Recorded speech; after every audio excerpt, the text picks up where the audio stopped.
Hello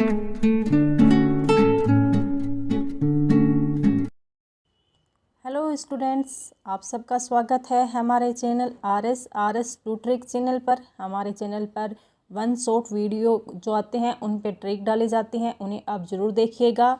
और हमारी चल रही थी कक्षा 10 से बनने वाले इम्पोर्टेंट 1500 प्रश्नों की श्रृंखला वन लाइनर के रूप में उनकी कुछ व्याख्या करते हुए आज हमारा भाग है वो तीसरा है। 2 भाग हम पहले कंप्लीट कर चुके हैं।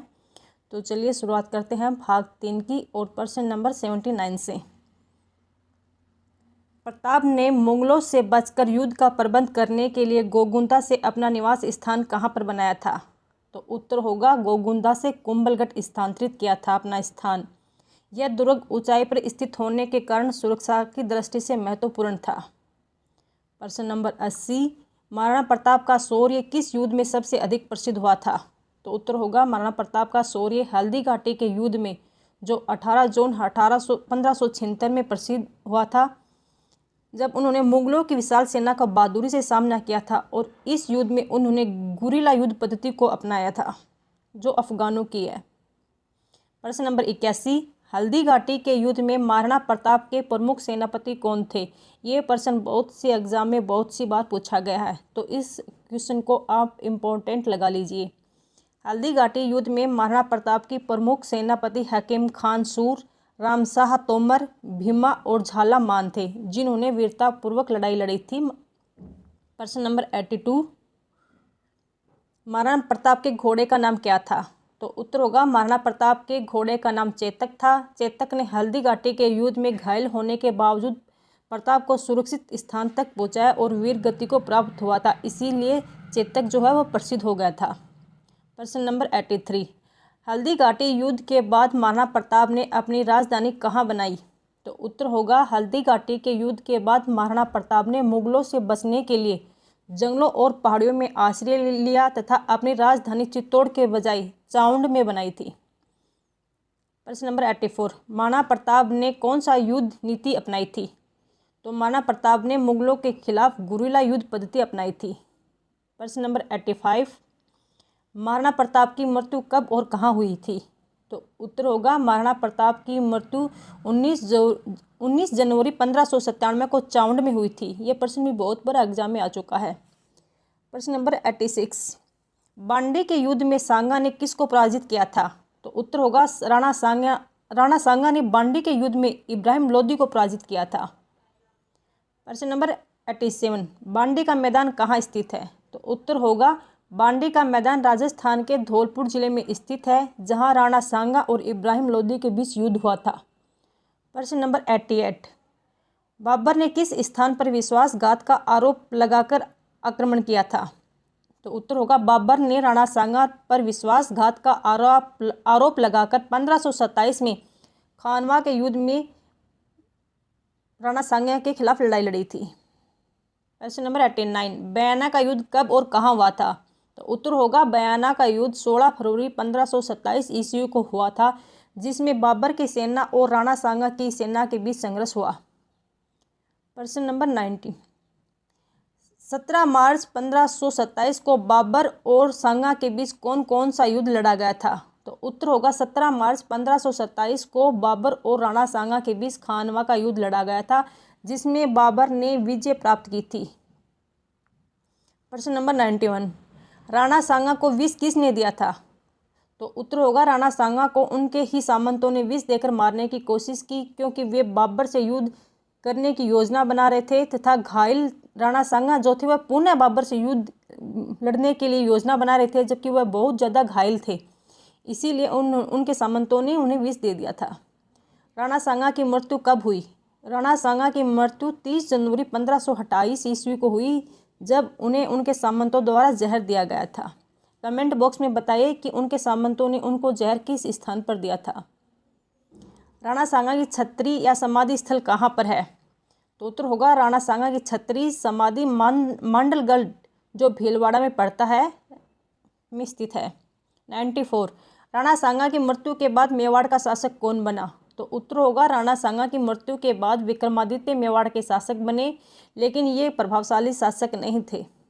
प्रश्न नंबर 95, राणा उदय सिंह का शासनकाल कब तक रहा? तो उत्तर होगा राणा उदय सिंह का शासनकाल 1537 ईस्वी से 1572 ईस्वी तक रहा।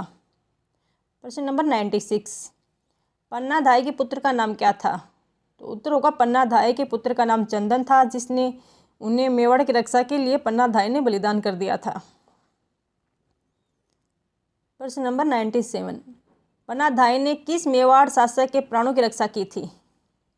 तो उत्तर होगा पन्नाधाय ने मेवाड़ के शासक उदय सिंह के प्राणों की रक्षा की और उन्हें बनवीर के आक्रमण से बचाया था। प्रश्न नंबर 98, महाराणा उदय सिंह की हत्या कौन करना चाहता था?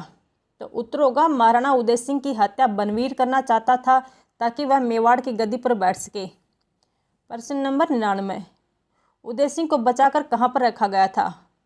तो उत्तर होगा उदय सिंह को बचाकर कुंभलगढ़ दुर्ग में सुरक्षित रखा गया था। प्रश्न नंबर 100, महाराणा उदय सिंह का मालदेव के सहयोग से कब राज्याभिषेक हुआ था? तो उत्तर होगा 1537 ईस्वी में मालदेव राठौड़ के सहयोग से उदय सिंह का राज्याभिषेक हुआ था। प्रश्न नंबर 101, उदय सिंह ने 1559 ईस्वी में कौन सा नगर बसाकर अपनी राजधानी बनाई थी? तो उत्तर होगा उदय सिंह ने 1559 ईस्वी में उदयपुर नगर बसाया और इसे अपनी राजधानी बनाया था। प्रश्न नंबर 102, उदय सागर झील और मोती मगरी के महलों का निर्माण किसने करवाया था? तो उत्तर होगा इनका निर्माण महाराणा उदय सिंह ने करवाया था। प्रश्न नंबर 103, उदय सिंह के समय अक्टूबर 1567 ईस्वी में किसने चित्तौड़ पर आक्रमण किया था? तो उत्तर होगा अकबर ने 1567 ईस्वी में चित्तौड़ पर आक्रमण किया और इसे मुगलों के अधीन कर लिया था। प्रश्न नंबर 104, उदय सिंह के सेनापति कौन थे? तो उत्तर होगा महाराणा उदय सिंह के सेनापति जयमल और पता थे, जिन्होंने चित्तौड़ की रक्षा की थी। 15 नंबर 105, जयमल और फतेह सिसोदिया को चित्तौड़ का भार किसने सौंपा था? तो उत्तर होगा चित्तौड़ का भार महाराणा उदय सिंह ने जयमल और फतेह को सौंपकर स्वयं जंगलों में निकल गए थे। प्रश्न नंबर 106, जयमल और फतेह की वीरता से प्रसन्न होकर अकबर ने उनकी मूर्तियां कहाँ पर लगवाई? तो उत्तर होगा अकबर ने जयमल और फतेह के हाथियों पर सवार मूर्तियां आगरे के किले के बाहर स्थापित करवाई थी। प्रश्न नंबर 107, महाराणा प्रताप का जन्म कब हुआ था?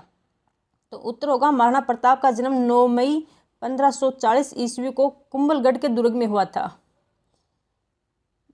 प्रश्न नंबर 108, प्रताप मेवाड़ के शासक कब बने? तो उत्तर होगा महाराणा प्रताप 1572 ईस्वी में मेवाड़ के शासक बने।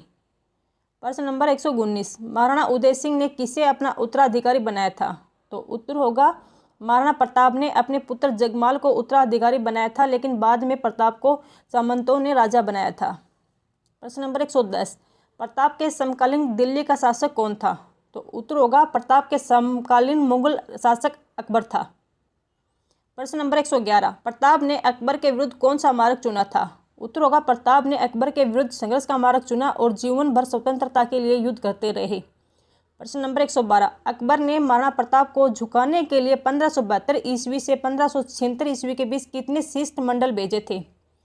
तो उत्तर होगा अकबर ने महाराणा प्रताप को समझाने के लिए और बिना युद्ध के अधीन करने के लिए 4 शिष्टमंडल भेजे थे, जिसमें पहला था जल्लाल खां, दूसरा था मानसिंह, तीसरा था भगवंत दास और चौथा था टोडरमल। इसको आप एक ट्रिक से याद रख सकते हो, जल्ला मारू भगवन टोडर का, जल्ला मारू भगवन टोडर का, ये इसकी ट्रिक है और ये प्रश्न बहुत सी बार एग्जाम में पूछा गया है। इसकी ट्रिक एक अच्छी सी ट्रिक है जो शॉर्ट वीडियो में डाल दी जाएगी कल या परसों को। प्रश्न नंबर 112, 1576 ईस्वी में अकबर ने मेवाड़ पर आक्रमण की योजना के तहत कहाँ डेरा डाला था? तो उत्तर होगा अकबर ने मेवाड़ पर आक्रमण करने की तैयारी के लिए अजमेर में रहकर, ताकि वह युद्ध की रणनीति को निकट से देख सके। यानी कि अकबर ने मेवाड़ पर आक्रमण की योजना बनाने के लिए या मेवाड़ को अपने निगरानी में रखने के लिए अजमेर आकर रहकर अजमेर आ गया था और उसकी युद्ध की रणनीति वहीं से बनाई थी। प्रश्न नंबर 113, हल्दी घाटी के युद्ध के लिए अकबर ने अपनी सेना का नेतृत्व किसे सौंपा था? तो उत्तर होगा 1576 ईस्वी में हल्दी घाटी के युद्ध के लिए अकबर ने अपनी विशाल मुगल सेना का नेतृत्व राजा मानसिंह कछवा को सौंपा था। प्रश्न नंबर 114, हल्दी घाटी का ऐतिहासिक युद्ध कब लड़ा गया था? तो यह प्रसिद्ध युद्ध 18 जून 1576 ईस्वी को महाराणा प्रताप और मुगलों के बीच लड़ा गया था, जो भारत का इतिहास का एक महत्वपूर्ण युद्ध था। प्रश्न नंबर 115, हल्दी घाटी के युद्ध में मुगल सेना का नेतृत्व किसने किया था? तो उत्तर होगा मुगलों की ओर से युद्ध का नेतृत्व राजा मानसिंह कछवा ने किया था, जो अकबर के मुख्य सेनापति थे। प्रश्न नंबर 116, हल्दी घाटी के युद्ध में प्रताप की सेना के अग्रिम या हरावल का नेतृत्व किसने किया था? ये जो प्रश्न है वो 3rd ग्रेड में आ चुका है, 2nd ग्रेड में भी आ चुका है और ये पुलिस के एग्जाम में भी आ चुका है। मतलब बहुत सी बार ये प्रश्न रिपीट हो चुका है कि प्रताप की सेना का अग्रिम मोर्च जिसे हरावल कहा जाता है उसका नेतृत्व किसने किया था? तो इसका उत्तर होगा इस युद्ध में प्रताप की सेना के हरावल यानी कि अग्रिम भाग का नेतृत्व हकीम खां सूर ने किया था, जो एक कुशल योद्धा था, एक मुस्लिम थे।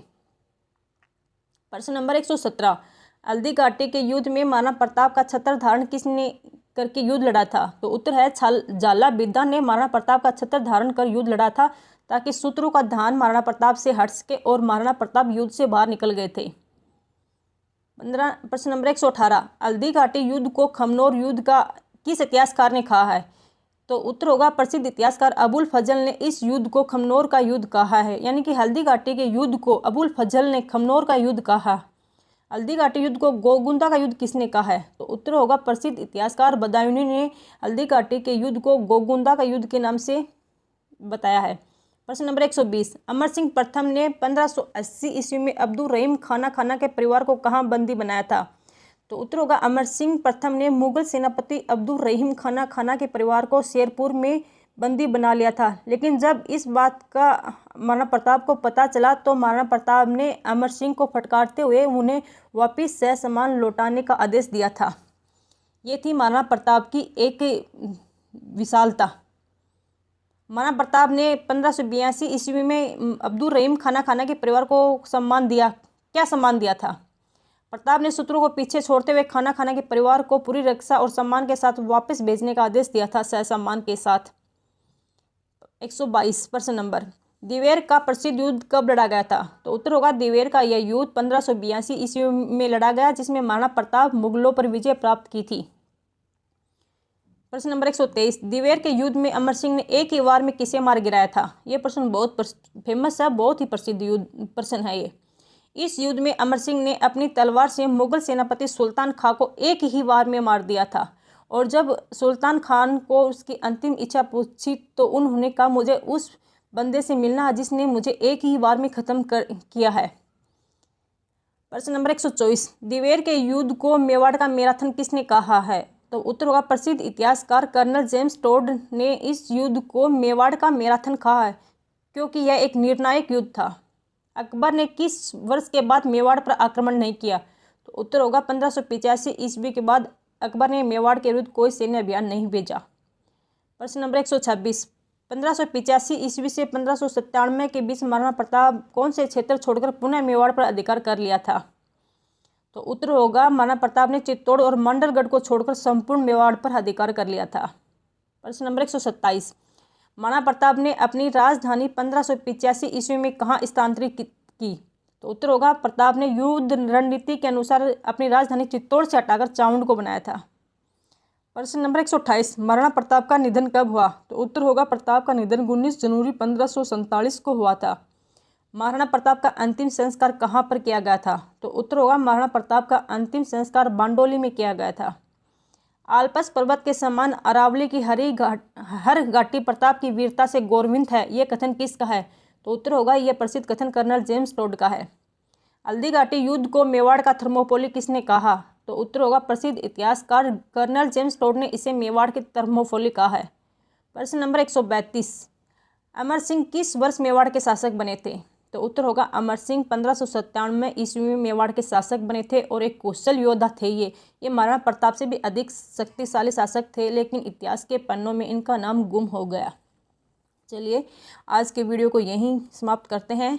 बाकी की जो प्रश्न बचे हुए हैं वो नेक्स्ट वीडियो में कंप्लीट करेंगे। तो मिलते हैं नेक्स्ट वीडियो में, तब तक के लिए अपना और अपनों का ख्याल रखिएगा, खुश रहिएगा। वीडियो पसंद आए तो लाइक कीजिएगा, कमेंट कीजिएगा। कोई सुधार चाहते हैं तो उस